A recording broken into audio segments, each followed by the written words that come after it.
الحمد لله رب العالمين والعاقبة للمتقين ولا عدوان إلا على الظالمين والصلاة والسلام الأتمان الأكملان على عبد الله ورسوله وخيرته من خلقه نبينا وإمامنا محمد وعلى آله وأصحابه ومن دعا بدعوته واتبع هديه إلى يوم الدين. أما بعد فإن خير الحديث كتاب الله وخير الهدي هدي محمد صلى الله عليه وسلم وشر الأمور محدثاتها وكل محدثة بدعة وكل بدعة ضلالة وكل ضلالة في النار.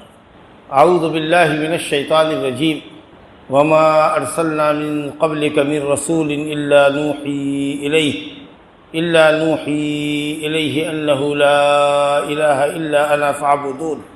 وقال النبي المصطفى صلى الله عليه وسلم من مات وهو لا يشرك بالله شيئا دخل الجنة ومن مات يشرك به شيئا دخل النار. رواہ مسلم. بزرگوں اور دوستو، آج بروز منگل 5 ستمبر بعد نماز ظہر مسجد عبدالظاہر رحمۃ اللہ علیہ گوا پوکھر ضلع مدھوبنی میں ایک دعوتی جولہ، ایک دعوتی ٹور کے تحت ہماری حاضری ہوئی ہے، اور ہم آپ سے انشاءاللہ مختصر گفتگو توحید اور اس کے ثمرات پر کریں گے. ہمارے ساتھ مولانا عرفان مدنی صاحب بھی ہیں، وہ بھی ایک دوسرے موضوع پر آپ سے مختصر خطاب کریں گے، اور پھر انشاءاللہ تعالی اختتام مجلس پر جیسا کہ آپ حضرات کو معلوم کرایا گیا ہے کچھ ضروری سوالات کے بھی جوابات دینے کی کوشش کریں گے. آج آپ کے سامنے میرا جو موضوع سخن ہے وہ ہے توحید اور اس کے ثمرات و برکات. ہم سبھی جانتے ہیں کہ اللہ سبحانہ و تعالیٰ کی توحید یعنی بندگی کو اللہ کے لیے خالص کرنا، بندگی کو بلا شرکت غیر اللہ کے لیے انجام دینا، یہ اسلام کی اساس اور دین کی بنیاد ہے. ہم سب کی تخلیق کا مقصد اللہ سبحانہ و تعالیٰ کی بندگی ہے، اور حضرات انبیاء و رسول علیہ والسلام کو بھیجے جانے اور ان پر آسمانی کتابوں کے نازل کیے جانے کا بھی اصل اور بنیادی مقصد اللہ سبحانہ و تعالیٰ کی توحید کی دعوت دینا اور توحید اور اس کے تقاضوں سے بندوں کو آگاہ کرنا ہے. رب العالمین نے فرمایا وما خلقت الجن والانس الا لیعبدون، میں نے جن و انس کو محض اپنی عبادت کے لیے پیدا کیا ہے. اور فرمایا وما ارسلنا من قبلک من رسول الا نوحی الیہ انہ لا الہ الا انا فاعبدون. سورہ انبیاء آیت نمبر 25.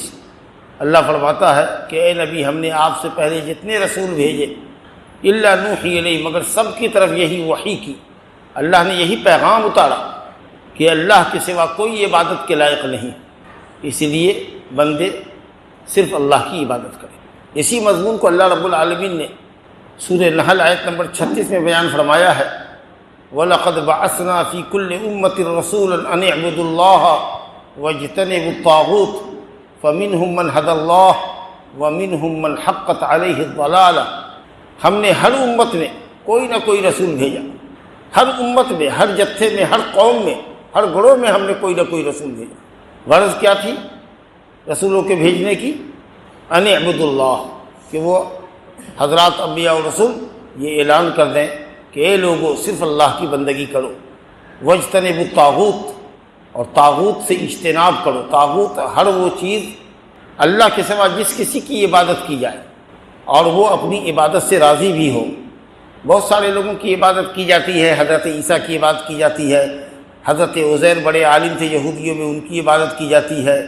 بہت ساری اس امت کے اندر بھی صلحاء ہیں، فقہاء ہیں، ائمہ ہیں، ان کی قبروں کی پرستش کی جا رہی ہے، حالانکہ وہ زندگی بھر توحید کی دعوت دیتے رہے، لیکن ان کی منشا اور ان کی زندگی کے مقصد کے خلاف بعد والوں نے ان کی پوجا پرستش شروع کر دی. جبکہ وہ زندگی بھر شرک سے منع کرتے رہے، اللہ کی توحید کی طرف بلاتے رہے، تو وہ طاغوت نہیں ہے. طاغوت وہاں شیطان ہے جو لوگوں کو ان کا بندہ بنائے ہوا ہے. لیکن جو یہ کہے کہ میں مر جاؤں تو میری قبر پر آنا، نظر و نیاز چڑھانا، مجھ سے اپنی حاجتیں کہنا، میں اللہ سے تمہاری حاجتیں پوری کروا دوں گا، یقیناً وہ بہت بڑا طاغوت ہے. تو دنیا میں بہت سارے طاغوت ہیں، لیکن سب سے بڑا طاغوت شیطان. اور اس کے بعد وہ شخص جو دوسروں کو یہ کہے کہ میری بندگی کرنا، مجھ سے مانگنا، جی زندگی میں تو وہ دینے پر قادر نہیں، مرنے کے بعد دلا دے گا اللہ سے، نعوذ باللہ من ذالک، یا دے دے گا۔ تو فرمایا کہ تمام رسولوں کو اسی لیے بھیجا کہ وہ یہ اعلان کر دیں کہ اللہ کی عبادت کرو اور طاغوت سے اجتناب کرو، اجتناب، دور بھاگو۔ جنوبی کو جنوبی کیوں کہتے ہیں؟ جنوبی جو ہوتا ہے ناپاک، جو بیوی کے ساتھ ہو کر کے ناپاک ہوتا ہے یا احتلام ہوتا ہے، جنوبی کیوں کہتے ہیں؟ کیونکہ وہ مسجد سے دور ہوتا ہے، نماز سے دور ہوتا ہے، تلاوت سے دور ہوتا ہے۔ تو جس طریقے سے وہ مسجد سے دور ہوتا ہے، اسی طریقے سے تم بھی اللہ کے علاوہ کی پرستی سے دور ہٹو، دور ہٹو، بھاگو، دور بھاگو۔ تو یہ انبیاء کرام علیہ الصلوۃ والسلام کے بھیجے جانے کی غرض و غایت تھی، اور یہیں سے تمام انبیاء اپنی دعوت کا آغاز بھی کیا۔ کئی رسولوں کا ذکر اللہ تعالیٰ نے سورہ اعراف میں کیا ہے، حضرت نوح علیہ السلام سے لے کر کے حضرت موسیٰ علیہ السلام تک۔ حضرت نوح علیہ السلام کا ذکر ہے، اس کے بعد وَإِلَىٰ عَادٍ أَخَاهُمْ هُودًا، حضرت ہود علیہ السلام کا ذکر ہے، اس کے بعد حضرت صالح علیہ السلام کا ذکر ہے، حضرت شعیب کا ذکر، حضرت لوط کا ذکر ہے، حضرت شعیب کا ذکر ہے، اور اس کے بعد حضرت موسیٰ علیہ السلام کا ذکر ہے۔ سب کی دعوت کو اللہ نے پیش کیا ہے، یا قوم اعبدوا اللہ ما لکم من الہ غیرہ، اے میری قوم کے لوگوں اللہ کی پرستش کرو، اللہ کی عبادت کرو، تمہارا اس کے سوا کوئی معبود نہیں۔ یہی انبیاء کرام کی دعوت ہے، اور یہی توحید کی دعوت کہ صرف ایک اللہ کی پرستش کرو۔ یہی اسلام کا پہلا رکن بھی ہے۔ اگر کوئی شخص مسلمان ہوتا ہے تو ہم اس کو کلمہ پڑھاتے ہیں، کہتے ہیں کہو اشہد ان لا الہ الا اللہ واشہد ان محمدا عبدہ ورسولہ، پہلا کلمہ یہ پڑھاتے ہیں۔ یہ توحید کا کلمہ ہے، اس کلمے کو پڑھنے کے بعد ہی وہ مسلمان ہوتا ہے، بشرطے کہ وہ اس کے معنی مطلب کو سمجھے اور اس کے تقاضے کو سے وہ واقف کرا دیا جائے۔ حضرت جبریل امین والی جو حدیث ہے، جس کی روایت حضرت عمر بن خطاب رضی اللہ عنہ نے کی ہے، پوچھا حضرت جبریل نے، جو انسانی شکل میں آئے تھے دین سکھانے کے لیے حاضرین کو، مل اسلام یا رسول اللہ، اسلام کیا ہے؟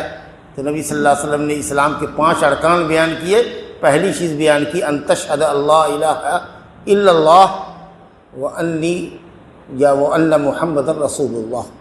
پہلا یہ اقرار کرو، گواہی دو، علم کی بنیاد پر، یقین کی بنیاد پر، پوری سچائی کے ساتھ، کلمہ کا معنی سمجھ کر کہ لا الہ الا اللہ کی گواہی دو کہ کائنات میں کوئی معبود حق نہیں ہے سوائے اللہ کے، اور محمد صلی اللہ علیہ وسلم اللہ کے میسنجر ہیں، پیغمبر ہیں، رسول ہیں، اور آپ کے بعد کوئی نبی رسول نہیں آئے گا قیامت تک۔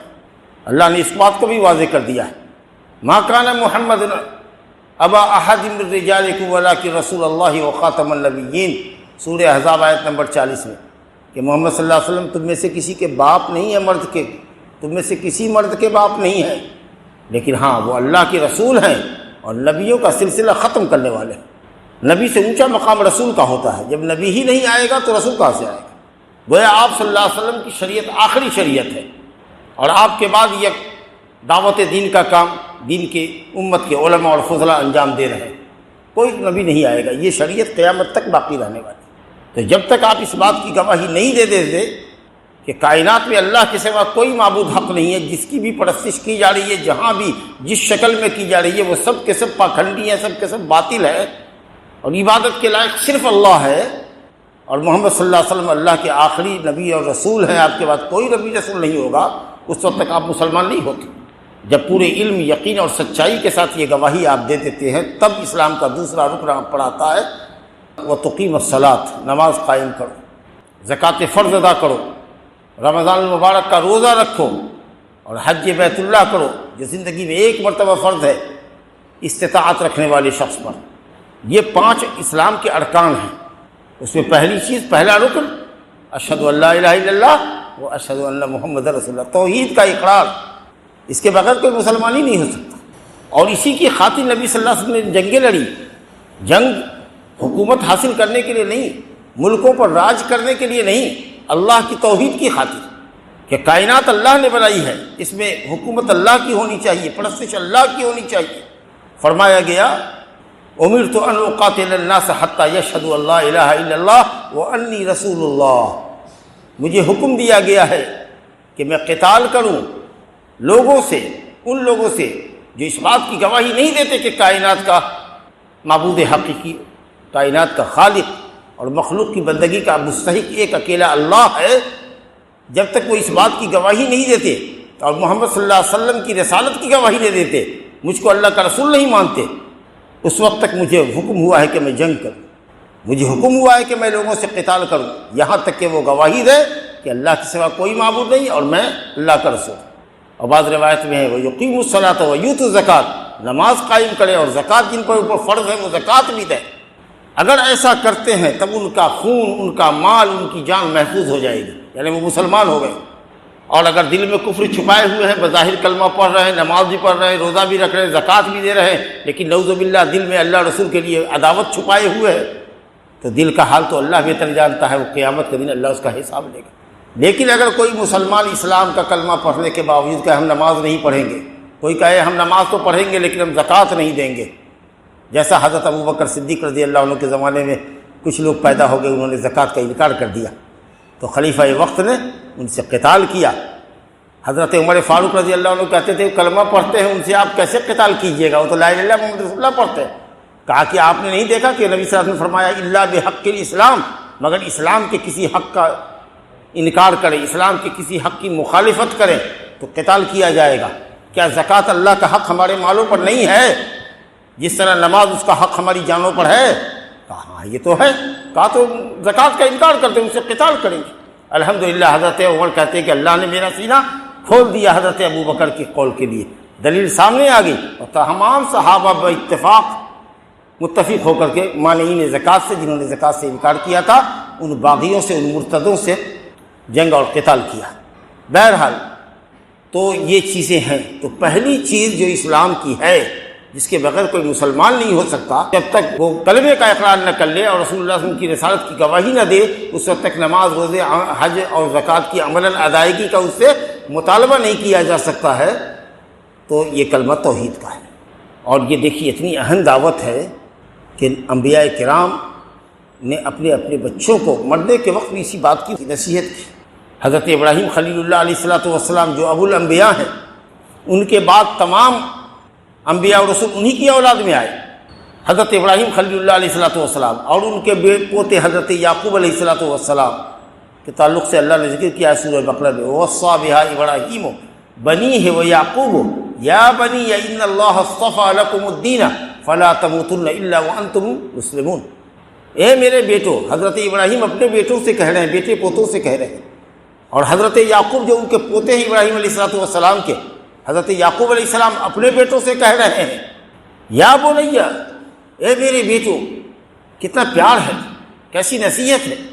وصیت اسی کا نام ہے جو آدمی اپنے قریب ترین آدمی کو بہت اہم چیز کی وصیت کرتا ہے، مرتے وقت وصیت کر۔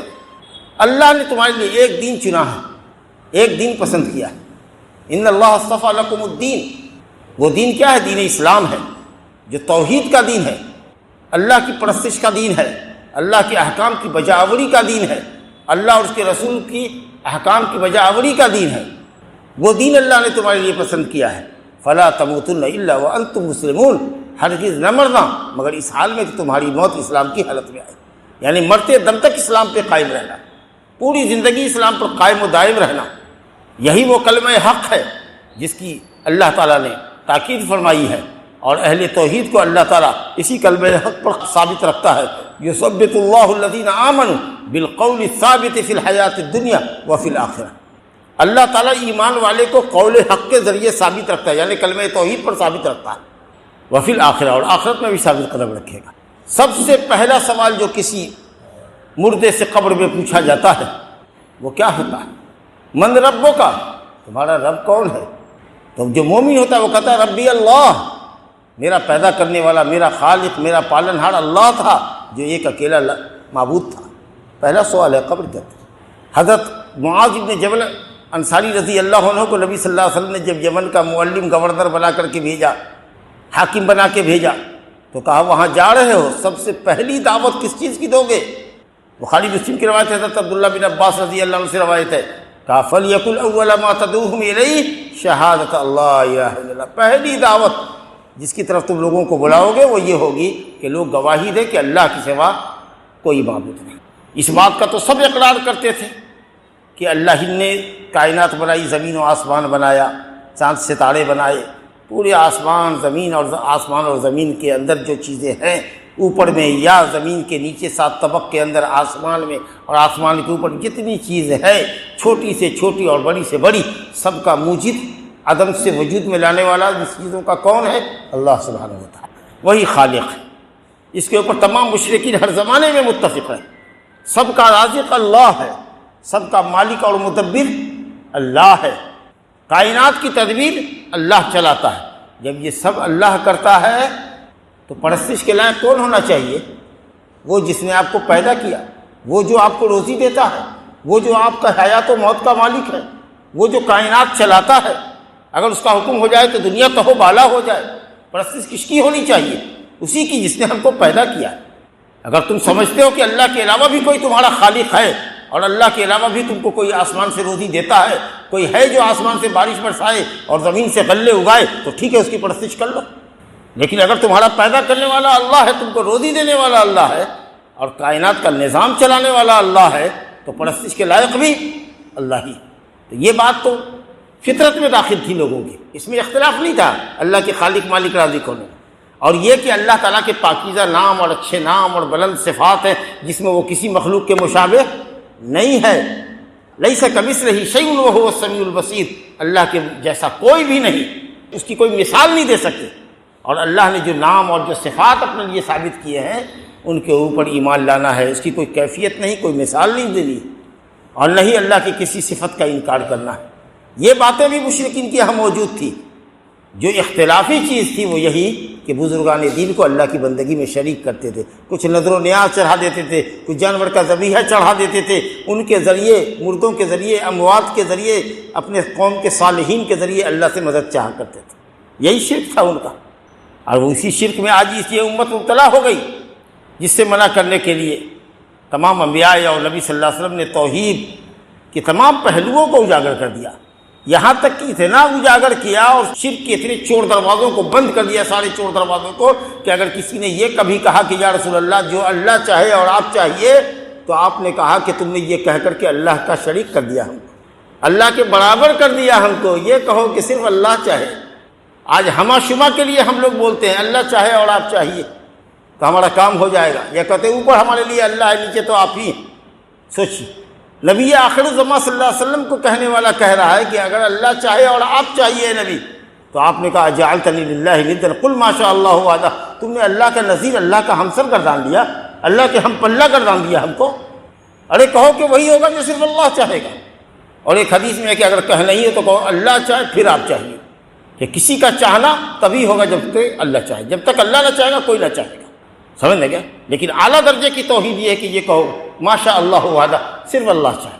یہ حالت ہے۔ کسی نے نبی صلی اللہ علیہ وسلم کی تعریف میں غلو کیا، ایسا غلو جو جائز تھا، یا خیرنا وابن خیرنا، اے ہمارے سب سے اچھے انسان، سب سے اچھے انسان کے بیٹے، یا سیدنا یبن سیدنا، اے ہمارے سید، اے ہمارے سید کے بیٹے، اس طرح کی کچھ باتیں کہنے لگے تو آپ نے فرمایا کہ دیکھو سنو، کہنے کے لیے جو کچھ کہہ رہے ہو کہو، یا کچھ باتیں اس میں کی کہو، لیکن دیکھو میں کبھی اس بات کو نہیں پسند کرتا ہوں کہ مجھ کو میرے مقام سے اوپر اٹھاؤ۔ اللہ نے جس مقام پہ رکھا ہے مجھ کو اسی مقام پہ رکھو۔ میں اللہ کا بندہ ہوں، میں اللہ کا رسول ہوں، مجھے اللہ کا بندہ اور رسول کہو۔ میں محتاج ہوں، میں داتا نہیں ہوں، اور ہاں میں اللہ کا رسول ہوں، میسنجر ہوں، اللہ کا کلام تم کو پہنچاتا ہوں، اللہ کی شریعت پہنچاتا ہوں، اس کو مانو، اس کو قبول کرو، میرا چونو چرا، میرا یہی کام ہے۔ میں اللہ کا بندہ ہوں، میں اللہ کا رسول ہوں۔ تعریف میں غلو مت کرو، کیونکہ تعریف میں غلو کرتے کرتے ہی آدمی گمراہ ہوتا ہے۔ بزرگوں کے اندر غلو کرتے کرتے ہی قوم نوح نے اپنے قوم کے بزرگوں کو ود، سوا، یغوث، یعوق، نصر کوئی پرستی شروع کر دی، کیونکہ وہ قوم کے صالحین تھے، ان کا اسٹیچو بنا لیا، مورت بنا لیا۔ اب بعد میں ایک دو نسل کے بعد شیطان نے کہا کہ ان کو کچھ چڑھاوا چڑھاؤ تو یہ اللہ سے دلوا دیں گے، اس طریقہ سے رفتے رفتے حسین جال پھینکا اور شرک کروا دیا۔ تو یہ آپ سمجھ لیجیے، تو یہ اتنی اہم چیز ہے۔ پورا قرآن اگر غور کیجیے گا تو توحید کے بیان میں یہ پہلا حق ہے ہم پر اللہ کا۔ حضرت معاذ بن جبل انصاری رضی اللہ عنہ، جن کا ذکر بھی آیا کہ یمن کا گورنر بنا کے بھیجا تھا، نبی صلی اللہ علیہ وسلم کے ایک ساتھ سفر میں تھے، گدھے پر آپ سوار تھے، حضرت معاذ کو پیچھے بیٹھا رکھا تھا۔ کہا معاذ جانتے ہو اللہ کا حق کیا ہے بندے پر، اور بندے کا حق اللہ پر کیا ہے؟ بخاری مسلم کی روایت ہے۔ تو حضرت معاذ نے کہا اللہ اور اس کے رسول زیادہ جانتے ہیں۔ آپ نے کہا معاذ سنو، اللہ کا حق بندے پر یہ ہے کہ بندے صرف اللہ کی عبادت کریں۔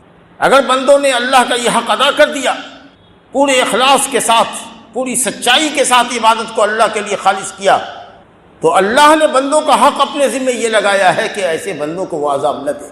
جی، تو اگر عذاب جہنم سے نجات چاہتے ہو تو اللہ کی توحید کو پختہ۔ میں نے ایک حدیث آپ کو سنائی تھی، حضرت جابر بن عبداللہ انصاری رضی اللہ عنہ کی روایت ہے، مسلم شریف کی روایت ہے۔ ایک دیہاتی آیا، کہا یا رسول اللہ مل مجھے بتان، دو ایسی چیزیں بتائیے جو واجب کر دی ہوں، یعنی کون سی چیز ہے جو جنت کو واجب کر دیتی ہے، ثابت کر دیتی ہے، جس کا کرنے والا جنت میں جائے گا، اور کون سی چیز ہے جو جہنم کو واجب کر دیتی ہے؟ تو آپ نے فرمایا من مات وهو لا یشرک باللہ شیئا، من مات لا یشرک باللہ شیئا دخل الجنہ، جو مرا اس حالت میں کہ وہ اللہ کے ساتھ کسی کو شریک نہیں ٹھہراتا تھا تو وہ جنت میں جائے گا۔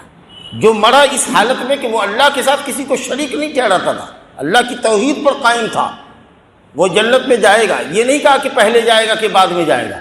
ہو سکتا ہے کہ بہت گنہگار ہو سکتا ہے کہ واجبات فرائض ترک کیا ہو، اس نے بڑا پاپی ملامتی رہا ہو، تو ہو سکتا ہے کہ اللہ اس کو جہنم میں سزا دے دے اس کے گناہوں کی، اس کے بعد اس کو جنت میں داخل کرے۔ لیکن ضروری ہے کہ جو آدمی مرے گا توحید پر بغیر شرک کے، وہ جنت میں جائے گا، یہ تو یقینی ہے۔ دیکھیے جیسا کہ کہہ رہے ہیں کہ جو اس حالت میں مرا کہ اللہ کے ساتھ کسی کو شریک نہیں کرا، وہ جنت میں داخل ہوگا۔ اس سے یہ لازم نہیں آتا کہ پہلے جنت میں چلا جائے گا۔ ہو سکتا ہے کہ اگر وہ گنہگار ہے، یا تو واجب کا ترک کیا ہے اس نے، یا حرام کا ارتکاب کیا ہے، اللہ چاہے تو معاف کر دے، چاہے تو سزا دے، لیکن یقینی طور پر موحد جنت میں جائے گا۔ اور اگلا جملہ دیکھیے، دوسری چیز جو جہنم کو واجب کرتی ہے، وَمَن مَاتَ يُشْرِكُ بِهِ شَيْءٍ، جو مرا درا حالے کہ وہ اللہ کے ساتھ کسی کو شریک ٹھہراتا تھا تو وہ جہنم میں جائے گا۔ یہ جملہ بالکل اپنے ظاہری معنی پر دلالت کرتا ہے کہ جو شرک پر مرے گا وہ ایک دم جہنمی ہوگا، کبھی جہنم سے نکلے گا ہی نہیں، وہ سدا کا جہنمی ہوگا۔ لیکن جو اللہ کی توحید پہ مرے گا، وہ کتنا ہی بڑا پاپی اور ملامتی کیوں نہ ہو، وہ ایک نہ ایک دن جنت میں جائے گا۔ لیکن جو شرک پہ مرے گا وہ دائمی ہمیشہ کے لیے جہنمی ہوگا، اللہ کی جنت اس پہ حرام ہے کیونکہ وہ مشرک مرا ہے۔ تو شرک جہنم کو واجب کرتا ہے اور توحید جنت کو واجب کرتی ہے۔ لیکن اگر آپ توحید کے تقاضوں کو بھی پورا کرتے ہیں، عقیدہ درست ہے، دل میں یقین درست ہے، سچائی ہے، اقرار ہے، زبان سے کلمے کا اقرار کرتے ہیں، کلمے کے تقاضوں کو پورا کرتے ہیں، الحمدللہ ثم الحمدللہ، اللہ تعالیٰ آپ کو جنت میں داخل کرے گا بغیر عذاب کے۔ آپ مرے اس حال میں کہ صدق دل سے اللہ کی گواہی دے رہے تھے، اللہ کی وحدانیت کی۔ من قال لا الہ الا اللہ خالصا من قلبہ دخل الجنہ، جس نے اللہ کی وحدانیت کا دل سے سچائی سے اقرار کیا، دل کی سچائی سے اقرار کیا، وہ جنت میں جائے گا۔ جی، من کان آخر کلامہ لا الہ الا اللہ دخل الجنہ، جس کے منہ سے آخری کلمہ لا الہ الا اللہ کا نکلا، توحید کا کلمہ نکلا، وہ جنت میں جائے گا۔ تو میرے بزرگوں دوستوں، بڑی فضیلت ہے اس کی، اور اس کی ضد جو شرک ہے، کیا کہنا اس کی سنگینی کا۔ قرآن نے کہا ہے، ہمیشہ بیان آپ سنتے ہیں علماء سے، اللہ کا ارشاد ہے ان اللہ لا یغفر ان یشرک بہ ویغفر ما دون ذلک لمن یشاء، اللہ جس گناہ کو چاہے بندے سے بخش دے، جس بندے سے چاہے جس گناہ کو بخشے، لیکن نہ بخشے گا تو شرک کو نہیں بخشے۔ شرک کرنے والے کے تمام اعمال ضائع اور برباد ہو جاتے ہیں، اس کو بھی قرآن نے کہا۔ نبی سے کہا لئن اشرکت لیحبطن عملک، اے نبی اگر آپ نے بھی شرک کیا، نعوذ باللہ کہ نبی شرک کرتے، ہم کو بتانے کے لیے کہا جا رہا ہے کہ اگر آپ نے بھی شرک کیا تو ضرور آپ کے اعمال ضائع اور برباد کر دیے جائیں گے، اور آپ بھی گھاٹا اٹھانے والوں میں سے ہوں گے، یعنی جہنمیوں میں سے ہوں گے۔ تو اسے ایاکم و الشرک، لوگوں خبردار شرک سے بچنا، شرک اکبر سے، شرک اصغر سے۔ نہ اللہ کے علاوہ کے لیے بندگی کرو، نہ وہ طریقہ اختیار کرو جو غیر اللہ کی بندگی کا ذریعہ بنتا۔ اگر اس عقیدے پر رہو گے، توحید کے عقیدے پر رہو گے، تو اس کے بڑے فوائد اور ثمرات ملیں گے۔ اللہ تعالیٰ سینے کو کھول دے گا، جس کو اللہ ہدایت دینا چاہتا ہے، وَمَن يُرِيدْ أَن يَهْدِيَهُ مَن يُرِيدْ اللَّهُ أَن يَهْدِيَهُ يَشْرَحْ صَدْرَهُ لِلْإِسْلَامِ، اللہ تعالیٰ سینے کو کھول دے گا۔ کافر کا سینہ انتہائی بغض میں رہتا ہے، تنگی میں رہتا ہے، مومن کا سینہ کشادہ ہوتا ہے۔ بلکہ حقیقی معنی میں اگر کوئی شخص زندہ ہے جس کو آپ زندہ کہہ سکیے تو وہ موحد ہے، جس کو توحید کی نعمت اور دولت حاصل ہے۔ جو مشرک ہے، اللہ نے اس کو تو قرآن میں میت کہا ہے، وَمَن كَانَ مَيْتًا فَأَحْيَيْنَاهُ وَجَعَلْنَا لَهُ نُورًا يَمْشِي بِهِ فِي النَّاسِ كَمَن مَّثَلُهُ فِي الظُّلُمَاتِ لَيْسَ بِخَارِجٍ مِّنْهَا۔ مشرک کو تو اللہ نے مردہ کہا ہے، مومن زندہ ہے۔ آج جو دنیا میں آپ اتنی اختلافات دیکھ رہے ہیں، امت کا جو اختلاف ہے، گروہ بندی ہے، فرقہ بندی ہے، کیوں؟ صرف توحید کی راہ سے ہٹنے کے نتیجے میں۔ اگر لوگ توحید پہ رہتے اور نبی صلی اللہ علیہ وسلم کی سنت کو مضبوطی سے قائم کیے رہتے، پکڑے رہتے، کبھی فرقہ بندیوں میں نہیں بڑھتے۔ وَاعْتَصِمُوا بِحَبْلِ اللَّهِ جَمِيعًا وَلَا تَفَرَّقُوا، سب مل کے اللہ کی رسی کو مضبوطی سے پکڑ لو، اختلاف نہ کرو۔ یہ اختلاف یہی ہوا جب سے قبر پرستی شروع ہوئی، جب سے اولیاء پرستی شروع ہوئی، جب سے سنت کو چھوڑ کر کے لوگوں نے علماء کی پرستی شروع کر دی، علماء کی جامد تقلید شروع کر دی، اپنے اپنے مکتب فکر کے علماء کو، ایک عالم کو چن لیا، امام کو چن لیا، کہا ہم انہی کی بات مانیں گے۔ تو قرآن اور حدیث کو چھوڑا، امت میں فرقہ بندی ہو۔ تو اگر امت چاہتی ہے کہ پھر متحد ہوں تو ضروری ہے کہ کتاب و سنت کو پڑھنا ہوگا۔ یہ توحید ہماری مسلمانوں کے کلمے کو جمع کرے گی، متحد کرے گی۔ اس توحید کی برکت سے آپ کو امن اور امان نصیب ہوگا۔ یہ جو بے چینی دنیا میں دیکھ رہے ہیں، بے چینی، اور خاص کر کے مسلمانوں کا جو حال ہے، یہ صرف شرک کی وجہ سے۔ ورنہ اللہ رب العالمین فرماتا ہے الذین آمنوا ولم یلبسوا ایمانہم بظلم اولئک لہم الامن وہم مہتدون۔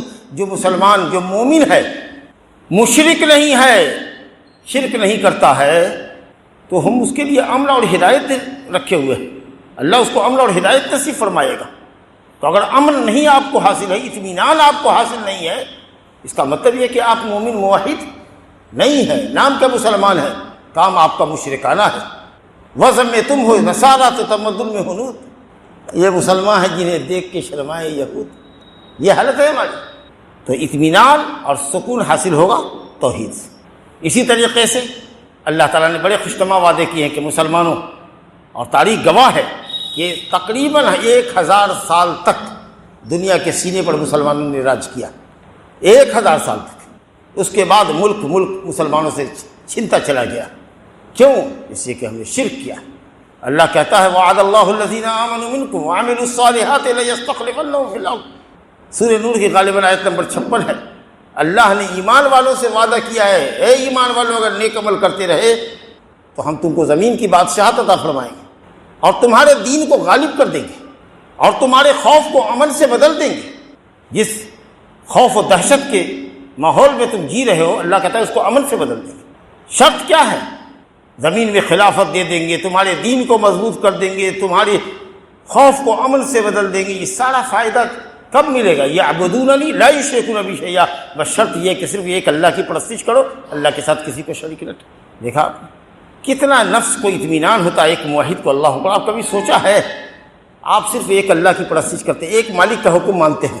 سوچئے وہ نوکر جو ایک حاکم کی بات مانتا ہو، ایک مالک کی بات مانتا ہو، اور وہ نوکر جس کے کئی مالکان ہوں، کئی آدمی مل کے اگر اس کو تنخواہ دے رہے ہو، آپ ادھر بلائیے گا، وہ ادھر بلا لے گا، اس کے کام سے فارغ نہیں ہوا کہ تیسرا بلا لے گا، تیسرے کے کام سے فارغ نہیں ہوا چوتھا بلا لے گا، بھاگتا رہے گا، پریشان رہے گا۔ اللہ اکبر۔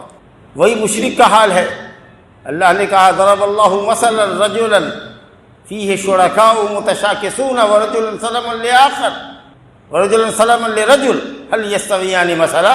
ایک غلام ہے جس میں کئی آقا، جس کے مالک ہے، اور سب اس کو اپنی اپنی مرضی کے مطابق دوڑا رہا ہے، سب کی حاجت، سب کی ضرورت، سب کا حکم الگ الگ ہے۔ وہ نوکر کتنا پریشان ہوگا، اور وہ نوکر جس کا صرف ایک مالک ہو، جس کو راضی کرنا آسان ہے اس کے لیے۔ کیا وہ جو ایک کا نوکر ہے اور وہ جو انیک کا نوکر ہے، متعدد لوگوں کا نوکر ہے، غلام ہے، کیا وہ دونوں برابر ہو سکتے ہیں؟ ہرگز نہیں۔ تو مسلمان صرف اللہ کا غلام ہے، اور جو مشرک ہے وہ لاتعداد معبودوں کا غلام ہے، کبھی اس کی پوجا، کبھی اس کی پوجا، کبھی اس کی پوجا، کبھی اس کی پوجا۔ لیکن مسلمان ہر حال میں، ہر جگہ، ہر زمانے میں، ہر وقت میں صرف ایک اللہ کی پرستش اور صرف ایک اللہ کی شریعت کو فالو کرتا ہے۔ بتائیے کس قدر قرار نفسی ہے، کتنا ذہنی سکون انسان کو ملتا ہوگا۔ میرے بزرگوں اور دوستوں، بہت سارے فوائد ہیں، اور جو وقت ہمارا آپ کے ساتھ ہے اس کا بیشتر حصہ گزر رہا ہے، اسی لیے ہم یہ کہنا چاہتے ہیں کہ توحید ہی دین کی، ملت کی اساس ہے، تمام انبیاء کی دعوت کی اساس ہے، اور توحید ہی آخر ہے، اور جس کا آخری کلمہ توحید کا ہو، لا الہ الا اللہ کا، وہ جنتی ہوگا۔ اور توحید ہی کی برکت سے اللہ ہم کو دنیا میں بھی عزت دے گا، اور آخرت کی ذلت و رسوائی سے بھی بچائے گا۔ اور اہل توحید دنیا میں صرف اللہ سے ڈرتے ہیں، اور اللہ کے علاوہ کسی اور سے نہیں ڈرتے، ان کو بڑا سکون ہوتا ہے، امن اور عافیت کی زندگی نصیب ہوتی ہے۔ بلکہ اللہ نے فرمایا من عمل صالحا من ذکر و انثی وهو مؤمن فلنحيينه حیاة طیبہ الی آخر الآیہ۔ اگر ایمان اور نیک عمل کرو گے تو اے مومن مردوں اور عورتوں سن لو، اللہ تعالیٰ پاکیزہ روزی عطا فرمائے گا، بہترین زندگی دے گا اور پاکیزہ روزی عطا فرمائے گا۔ میری دعا ہے کہ اللہ رب العالمین ہم سب سے راضی ہو اور ہم سب کو جس مقصد عظیم کے لیے اللہ نے پیدا فرمایا ہے، جس مقصد عظیم کے لیے اللہ نے اپنی کائنات بنائی ہے، اور جس توحید کی دعوت دینے کے لیے اس نے انبیاء اور رسول علیہ السلام کو بھیجا ہے، اللہ تعالیٰ اپنی اس توحید کو ہم سے پختہ کرائے اور ہم کو توحید کے معنی، مطلب، اس کے تقاضوں کو پورا کرنے کی توفیق عطا کرے۔ انہ تعالی سمیع مجیب، وصلی اللہ علی نبینا محمد وآلہ وصحبہ اجمعین، وآخر دعوانا ان الحمد للہ رب العالمین۔